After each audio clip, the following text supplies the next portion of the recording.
दोस्तों, rich dad poor dad book के author Robert Kiyosaki, जो कि एक अमेरिकन बिजनेसमैन और बेस्ट सेलिंग राइटर है, वो बताते हैं कि बचपन में उनके दो डैड थे।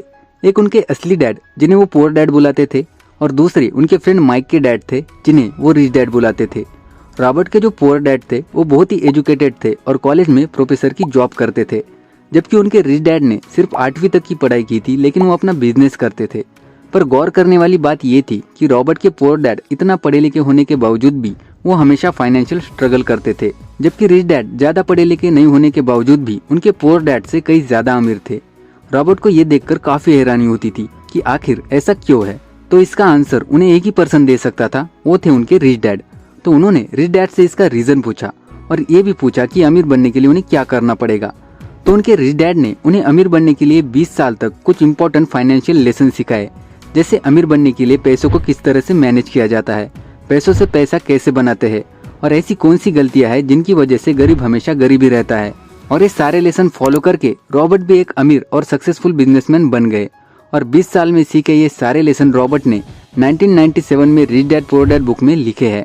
तो दोस्तों, हम आज की वीडियो में rich dad poor dad book में से वो सारे सीक्रेट जानेंगे जिसके जरिए एक अमीर इंसान अमीर बनता है, और ये भी जानेंगे कि अमीर लोग ऐसा क्या करते हैं कि वो और ज्यादा अमीर बनते जाते हैं, जबकि गरीब हमेशा गरीब ही रहते हैं।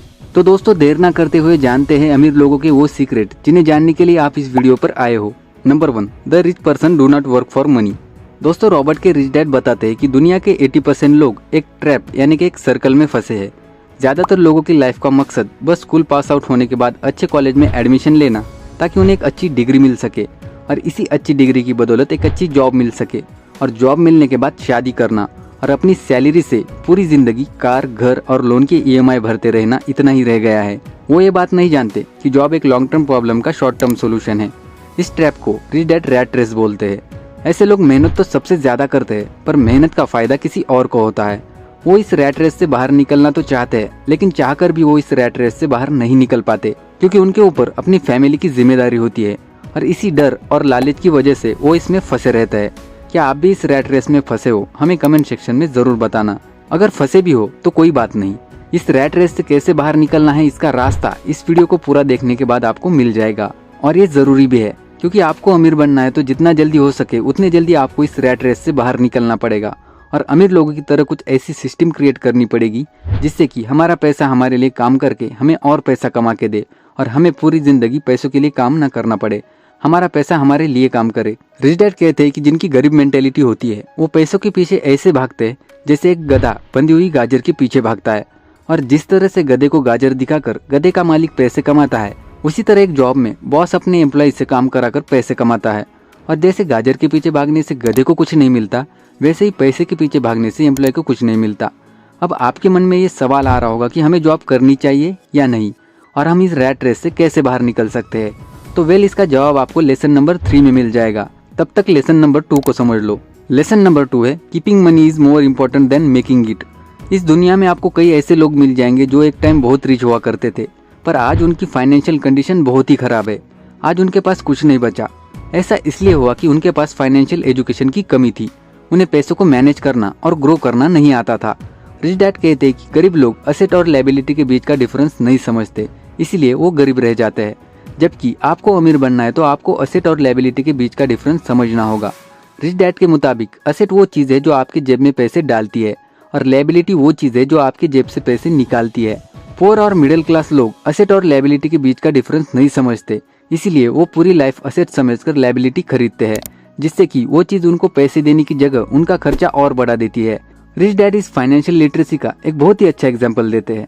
वो कहते हैं कि पूरी दुनिया में लोग घर को एक असेट समझकर खरीदते हैं, जबकि घर उनके लिए एक लायबिलिटी होती है। जैसे कि वो अपने घर में खुद रहते हैं तो घर से उनकी कोई कमाई नहीं होती। साथ ही घर बनाने के लिए वो जो लोन लेते हैं उसकी EMI उन्हें लाइफ टाइम पे करनी पड़ती है। इसकी जगह घर खरीद कर उसे रेंट पर दे देते तो घर उनके लिए असेट बन जाता।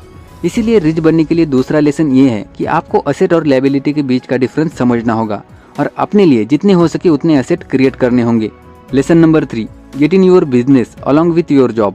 दोस्तों, ऑथर कहते हैं कि अगर आपको रैट रेस से बाहर निकलना है तो आपको अपनी करंट जॉब छोड़ने की कोई जरूरत नहीं है, क्योंकि बहुत से ऐसे लोग हैं जो किसी मजबूरी की वजह से जॉब नहीं छोड़ सकते। तो आखिर आपको करना क्या चाहिए? दोस्तों लेसन नंबर 2 में आप असेट और लायबिलिटी के बीच का डिफरेंस तो समझ गए हो।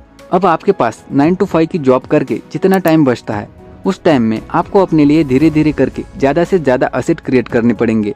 ज़्यादातर रिच पीपल्स यही करते हैं, वो कभी भी सिंगल सोर्स ऑफ इनकम पर डिपेंड नहीं रहते, जबकि मिडिल क्लास लोग सिंगल सोर्स ऑफ इनकम पर डिपेंड रहते हैं, इसलिए वो गरीबी रह जाते हैं। एग्जाम्पल, मैं आपसे पूछूं कि मैकडोनल्ड्स के फाउंडर रे क्रॉक किससे पैसा कमाते हैं, तो ज़्यादातर लोगों का आंसर होगा फास्ट फूड बिजनेस से।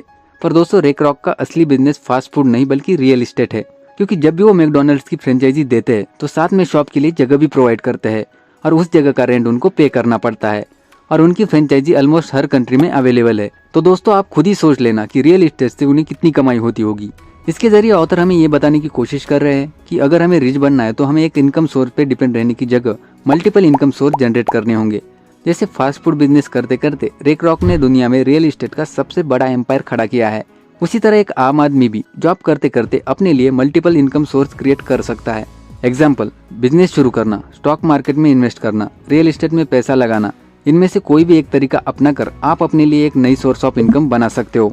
Lesson number 4, taxes are only for middle class and poor. दोस्तों गवर्नमेंट ने टैक्स का कॉन्सेप्ट इसीलिए लाया था कि लोगों के बीच में अमीरी और गरीबी का डिफरेंस मिटाया जा सके।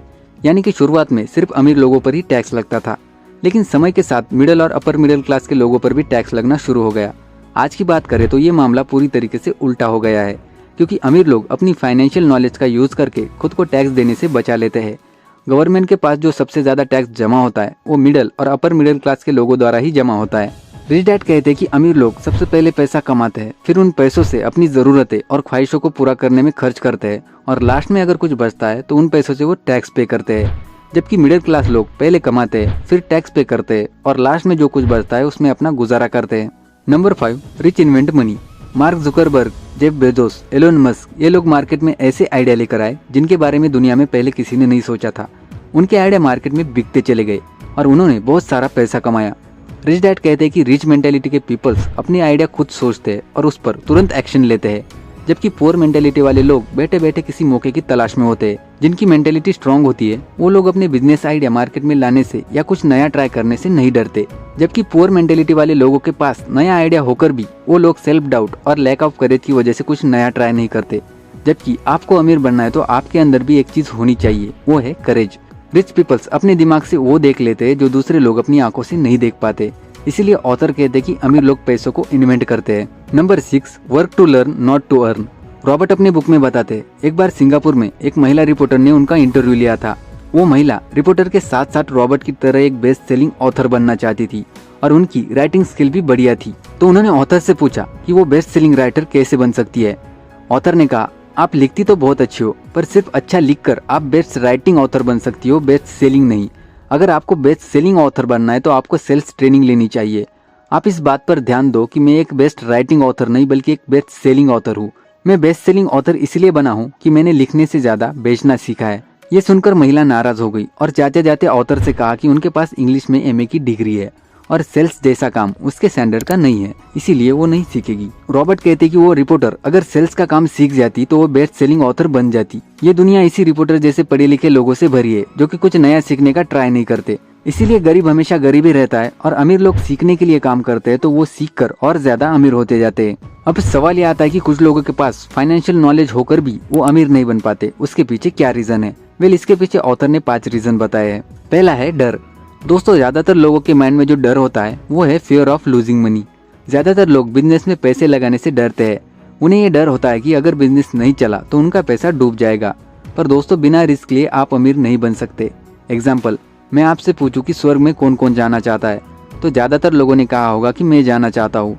पर उन लोगों से मैं और एक सवाल पूछता हूँ, क्या स्वर्ग जाने के लिए आप मरने के लिए तैयार हो? नहीं, मरने के लिए कोई तैयार नहीं है। इसी तरह ज्यादातर लोग अमीर बनने के सपने तो देखते हैं लेकिन रिस्क लेने से डरते हैं और यही रीजन है कि वो कभी अमीर नहीं बन पाते। और जो रिस्क लेने की हिम्मत करते हैं वो दूसरे रीजन से अमीर नहीं बन पाते, वो है सिनिसिज्म। ज्यादातर लोग बिजनेस शुरू करते समय या इन्वेस्ट करते समय खुद पर शक करते हैं। उनको यकीन नहीं होता कि उनका बिजनेस अच्छा चलेगा। फैमिली और रिलेटिव भी उनके इस शक को पक्का कर देते हैं और उन्हें बिजनेस करने से या इन्वेस्ट करने से मना करते हैं। आप अगर आपके आसपास के लोगों से बिजनेस करने की सलाह मांगेंगे तो ज्यादातर लोग आपको गलत ही सलाह देंगे, क्योंकि उनको बिजनेस के बारे में कुछ नहीं पता होता है। इसलिए बिजनेस करने की सलाह उनसे ही ले जो बिजनेस कर चुके हैं हमारे आसपास ज्यादातर लोग निराशावादी होते हैं, जिनको ये लगता है कि पुअर और मिडिल क्लास लोग कभी बिजनेस नहीं कर सकते। आपको अमीर बनना है तो ऐसी निराशावादी सोच रखने वाले लोगों से आपको दूर रहना होगा। तीसरा है लेजीनेस। दोस्तों, ज्यादातर लोगों में लेजीनेस होता है, यानी कि वो हर काम को टालते रहते हैं। ऑथर कहते हैं कि लेजीनेस यानी कि काम को टालने की हैबिट अमीर लोगों में भी होती है। फर्क सिर्फ इतना होता है कि गरीब लोग अपने इंपॉर्टेंट काम को टालते हैं और अमीर लोग अपने अनइम्पोर्टेंट काम को टालते हैं। इसी टालने की हैबिट की वजह से गरीब लोग हमेशा गरीब ही रहते हैं। अगर आप भी अमीर बनना चाहते हो तो आपको अपने बिजनेस रिलेटेड या फिर आपके गोल के रिलेटेड किसी भी काम को टालना बंद करना होगा। चौथा है हैबिट। जिन्हें अमीर बनना है उन्हें सबसे पहले खुद को पे करने की आदत डालनी पड़ेगी। जितने भी अमीर लोग हैं वो पैसा कमाते हैं, इन्वेस्ट करते हैं, लास्ट में लोन और बिल्स भरते हैं। जबकि गरीब लोगों की ये आदत होती है कि पहले कमाओ, फिर बिल भरो और लास्ट में जो कुछ बचता है उसे अपने ऊपर खर्च करो।